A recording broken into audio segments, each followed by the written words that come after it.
Salut à tous, on se retrouve pour l'épisode 1478 du Zap Image. On commence aujourd'hui avec l'anniversaire de Mario Mandzukic en ce 21 mai. Il fête aujourd'hui ses 35 ans, l'attaquant croate. N'oubliez pas qu'il a été buteur comme en finale de Ligue des Champions, buteur aussi en finale de Coupe du Monde, Mandzukic.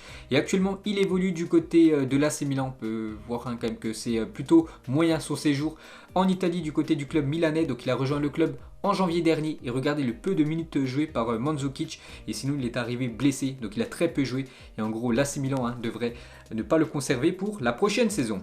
Ensuite il y a la FIFA qui fête son anniversaire aujourd'hui, il fête ses 117 ans d'existence, la FIFA. Ensuite, on revient 12 ans jour pour jour en arrière. C'était la finale de la Ligue des Champions entre Manchester United et Chelsea. Et John Terry ratait le tir au but de la victoire en finale de Ligue des Champions face à Manchester United à cause de cette glissade. Il tira alors sur le poteau et un peu plus tard, Manchester United remportait sa troisième Ligue des Champions de son histoire. C'était il y a 12 ans jour pour jour la glissade de John Terry. Donc 2 ans plus tard, l'équipe de Chelsea remportait la Ligue des Champions au tir au but, mais cette fois-ci face au Bayern. Ensuite, on prend la direction de la Belgique. On va parler de qui est champion cette saison du championnat belge. Donc, c'est les playoffs là-bas, les gars. Donc, c'est à chaque fois la fin de championnat. Les 4 premiers jouent un petit tournoi pour désigner le champion de la saison. Et du coup, c'est Club Bruges qui remporte ce championnat. Donc, hier, ils ont fait 3 partout contre l'équipe de Anderlecht. Et du coup, c'est Bruges qui termine en première position au playoff. Donc, du coup, ils remportent ce championnat. Ils avaient déjà remporté aussi le championnat la saison dernière. Donc, back-to-back pour cette équipe de Bruges. Donc, le Club Bruges a remporté hier son 17e titre de champion de Belgique après son match nul contre Anderlecht lors des playoffs. Bruges avait déjà remporté la compétition l'année dernière. Donc, félicitations à cette équipe. Ensuite, jette un petit coup d'œil au programme de la journée. Donc ce soir, il y a un match de Liga, un match sans enjeu vu que Levante contre Cadix, les deux équipes sont déjà maintenues. Donc dernier match pour ces deux équipes ce soir. Et il y a aussi Toulouse contre Grenoble. Donc le vainqueur jouera contre le 18e de Ligue 1 pour match de barrage. Ensuite, Memphis Depay fait la une aujourd'hui du journal L'équipe. Ici, c'était ma maison en une de ce journal. Donc dimanche contre Nice, l'attaquant néerlandais disputera son dernier match avec l'Olympique Lyonnais. Dans une interview à l'équipe, il évoque avec beaucoup de respect ses 4 saisons et demie passées du côté de Lyon et dessine son avenir dans un très grand club européen. Donc voilà les gars, Memphis Depay, on le sait que il va certainement quitter cette équipe de Lyon. Donc déjà, il est en fin de contrat au 30 juin. Donc là, ça sera son dernier match avec cette équipe de Lyon. Il a passé plus de 4 ans quand même du côté de l'OL. Donc il a dit Barcelone est intéressé pour me signer, mais il y a aussi d'autres clubs dans la course. Je n'ai pas encore décidé de mon avenir, j'ai besoin de temps et ensuite je choisirai ma prochaine équipe. Donc voilà, il sait toujours pas où il va jouer la saison prochaine. Il sait qu'il y a le FC Barcelone qui est intéressé et des autres grosses équipes européennes. On verra ce que va choisir l'attaquant néerlandais. Toujours avec la Ligue 1, on va parler du meilleur joueur du mois d'avril. Et c'est Burak Yilmaz qui a été élu meilleur joueur de ce mois d'avril. Félicitations à l'attaquant lillois. On va parler de Clément Turpin et c'est officiel, l'arbitre français remporte le trophée UNFP du meilleur arbitre de la saison en Ligue 1. Félicitations à Clément Turpin, n'oubliez pas, il va arbitrer la finale de l'Europa League entre Manchester United et l'équipe de Villarreal dans quelques jours. Ensuite, on va parler de l'équipe de France, mais l'équipe de France Espoir, car hier soir, le sélectionneur Sylvain Ripoll a donné sa liste des joueurs convoqués pour jouer à cet Euro Esport qui commence dans quelques jours. Et on peut voir quand même qu'il y a du très très lourd dans cette liste. Donc en gardien, donc on peut voir Lafont et aussi Mesli. En défenseur, donc il y a Colin Dagba, Wesley Fofana, le défenseur de Leicester qui a fait une grosse saison. Donc il figure dans cette liste.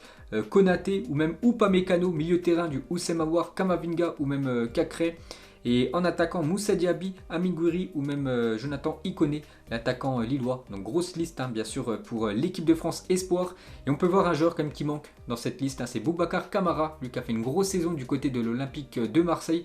Donc il n'a pas été retenu par Sylvain Ripoll pour disputer l'Euro Espoir avec les Bleuets. Donc gros coup dur quand même pour Kamara. On peut voir aussi que l'attaquant français de Lens, Arnaud Kalimundo, qui a fait une grosse saison du côté du Racing Club de Lens, lui aussi pas convoqué dans le groupe des Bleuets. Il y a quelques jours, Wesley Fofana s'est rendu dans toutes les rues de Leicester pour distribuer de la nourriture au SDF de la ville. Respect à lui pour ce magnifique geste de solidarité, lui qui fait une grosse saison cette année du côté de Leicester. Très grand geste de sa part. Ensuite, on va parler d'une autre liste, la liste du Portugal pour l'Euro. Il y a du très très lourd pour le champion d'Europe en titre, quand même, cette équipe portugaise. Regardez tous les joueurs convoqués par le sélectionneur Fernando Santos. Il y a du très très lourd, bien sûr. Cristiano Ronaldo figure dans cette liste. Félix, Jota, Gonzalez, Guedes et même Rafa en attaque. Bruno Fernandes, bien sûr, aussi. Bernardo Silva. Ou même, je sais pas, Renato Sanchez aussi est bien dans cette liste. Ou même Ruben Diaz qui a fait une énorme saison du côté de Manchester City. Donc Cristiano Ronaldo est sélectionné pour sa 9e compétition internationale avec le Portugal depuis l'Euro 2004 qui avait lieu au Portugal. Toutes les autres compétitions, donc que ce soit la Coupe du Monde ou l'Euro tous les 2 ans, à chaque fois Cristiano Ronaldo a été convoqué. N'oubliez pas, Cristiano Ronaldo a pour objectif de jouer encore la Coupe du Monde 2022 au Qatar. Et après il a dit qu'il allait certainement arrêter sa carrière international avec le Portugal. On va parler d'un autre Portugais, Ruben Diaz, lui qui fait une grosse saison, je vous l'ai dit, du côté de Manchester City. Et officiel, Ruben Diaz est élu joueur de l'année en Première Ligue 2020-2021 par les journalistes de la FWA. Donc ce prix est remis par l'organisation qui regroupe 400 journalistes anglais. Donc ils ont tous voté et pour eux. Donc c'est Ruben Diaz le meilleur joueur cette saison quand même en Première Ligue. Félicitations parce que c'est quand même un défenseur. Souvent ce trophée va à un joueur offensif, soit un milieu de terrain, soit souvent un attaquant. Mais là c'est un défenseur qui remporte ce trophée. Donc Ruben Diaz. Donc il marche sur les traces de son coéquipier chez les Citizens, Raheem Sterling, qui a remporté le prix. C'était 2 ans plus tôt, en 2019. Donc Ruben Diaz est le premier défenseur depuis Steve Nicol en 1989 à remporter le prix FWA du meilleur joueur de Première Ligue. Il n'est que le 3e joueur après Klinsmann 95, Zola en 97 a remporté ce titre lors de sa première saison en Angleterre. Pour vous montrer l'exploit du jeune défenseur portugais. Et il a fait une déclaration, il a dit: c'est un immense privilège, je suis très heureux, mais je n'aurais pas pu le faire sans le succès de l'équipe. Tout le monde dans l'équipe mérite ce prix. C'est seulement grâce à cela que j'ai pu, en tant que défenseur, être ici pour recevoir ce prix. Donc félicitations à Ruben Diaz. Ensuite, on va parler d'un autre Portugais.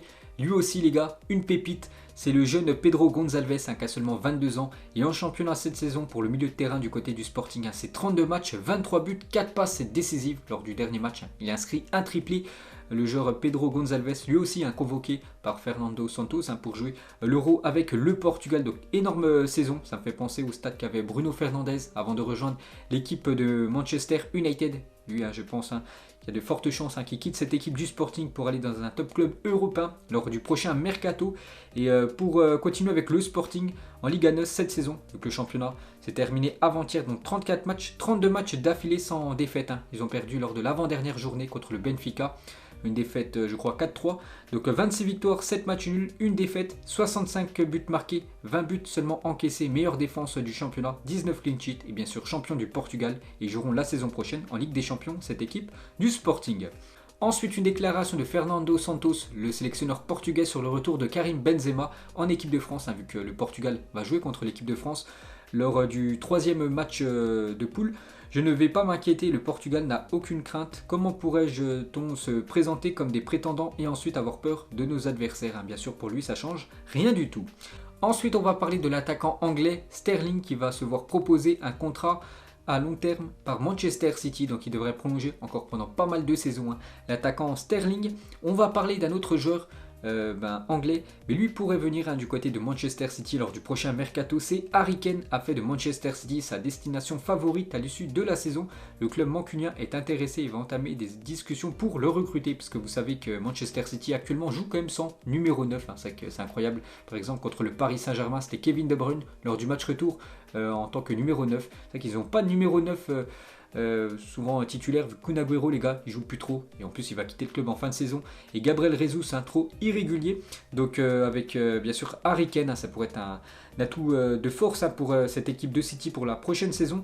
Et Harry Kane sur son avenir, c'est un moment où je dois réfléchir et avoir une conversation avec le président. J'espère que nous avons une assez bonne relation après 16 ans, passé quand même du côté de Tottenham. J'espère que nous pourrons avoir une conversation honnête, voilà, pour qu'il puisse quitter cette équipe des Spurs.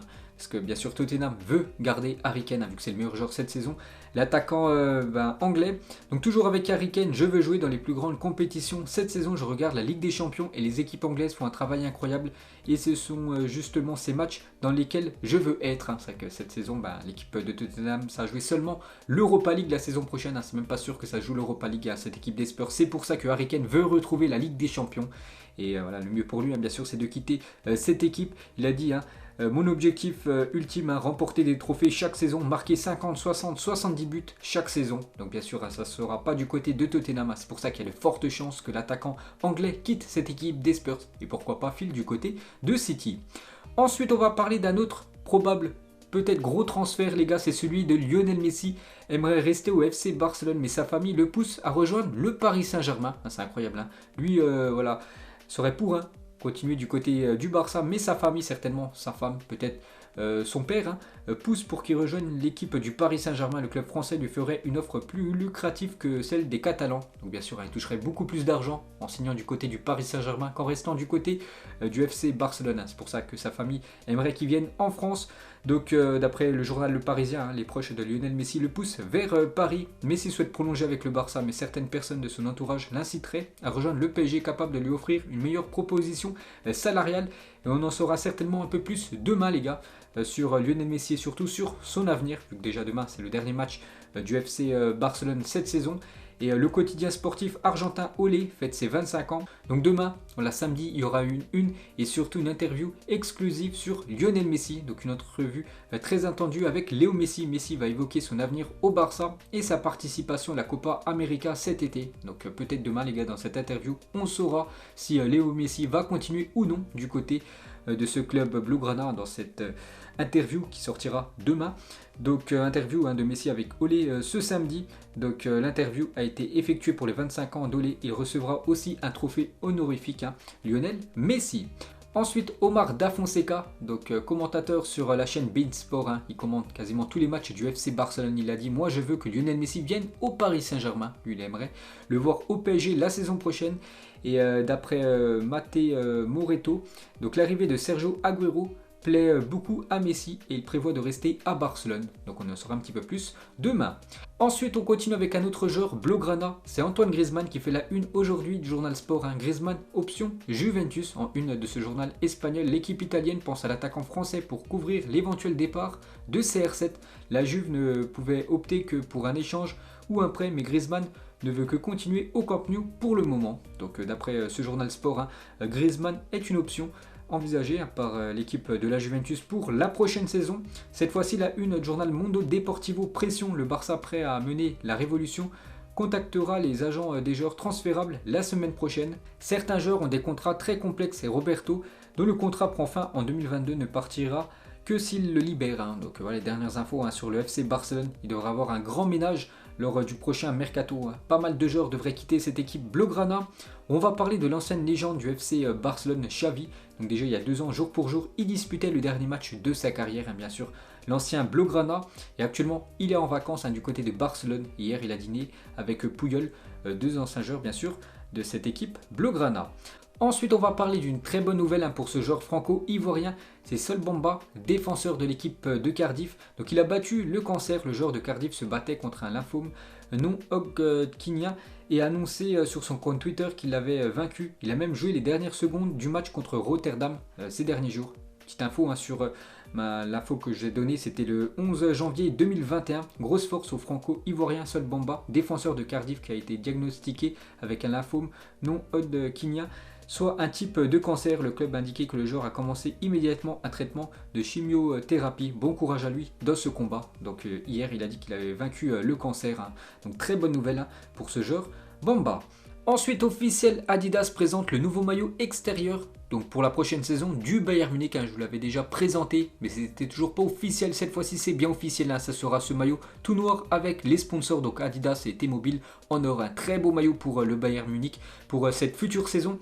Il y a aussi l'équipe de Liverpool qui présente son futur maillot domicile pour la prochaine saison. Donc ça sera ça, le futur maillot des Reds pour la saison prochaine. Donc toujours bien sûr un maillot rouge sponsorisé par la marque américaine Nike. On va parler cette fois-ci normalement du probable futur maillot extérieur de l'Inter Milan la saison prochaine. Donc ça devrait être ça, le futur maillot de l'Inter avec un dragon sur la manche, je crois c'est un dragon. Donc voilà les gars, le futur maillot de cette équipe de l'Inter, toujours pas officiel mais de fortes chances que ça devrait être celui-là. Ensuite on va parler de l'attaquant du Paris Saint-Germain, Angel Di Maria. Donc je vous l'avais dit hier, hein, il est devenu, donc avant-hier, le meilleur passeur décisif du Paris Saint-Germain, 104 passes décisives. On peut voir qu'il a reçu un trophée en fin de match, bien sûr. Hein, c'est le meilleur passeur de l'histoire du Paris Saint-Germain, Aurel Di Maria, 104 passes décisives. Et pour finir avec cette Coupe de France, donc plus de 4 millions de téléspectateurs étaient devant la finale de Coupe de France avant-hier sur France 2. Et France 2 a terminé en tête des audiences. Ensuite les gars, on va parler du retour de Karim Benzema. Il y a toujours pas mal de déclarations cette fois-ci, c'est celle de Mamadou Sakho. Franchement, quand j'ai vu la liste, j'étais super heureux pour Karim. C'est la meilleure attaque du monde, sans oublier Ousmane ou Kingsley. C'est un trio qui fait peur, une attaque de feu. Et il joue dans les plus grands clubs du monde. Hein. Donc pour Mamadou Sakho, le retour de Karim Benzema, c'est que du plus pour l'équipe de France. Et une déclaration aussi de Valbuena sur le retour en bleu de Benzema. Donc Valbuena, vous vous souvenez, à cause de la sextape, en gros à cause de ça que Karim Benzema depuis quasiment 5 ans ne jouait plus en équipe de France. Donc il a réagi, Valbuena, il a dit pour moi Didier Deschamps sort gagnant dans tous les cas. Si l'équipe de France marche, on dira qu'il a dû s'adapter malgré un contexte difficile. Si la France performe moins, on ne lui en voudra pas vu qu'il a convoqué Karim Benzema. Donc voilà, déclaration de Valbuena sur le retour de KB9.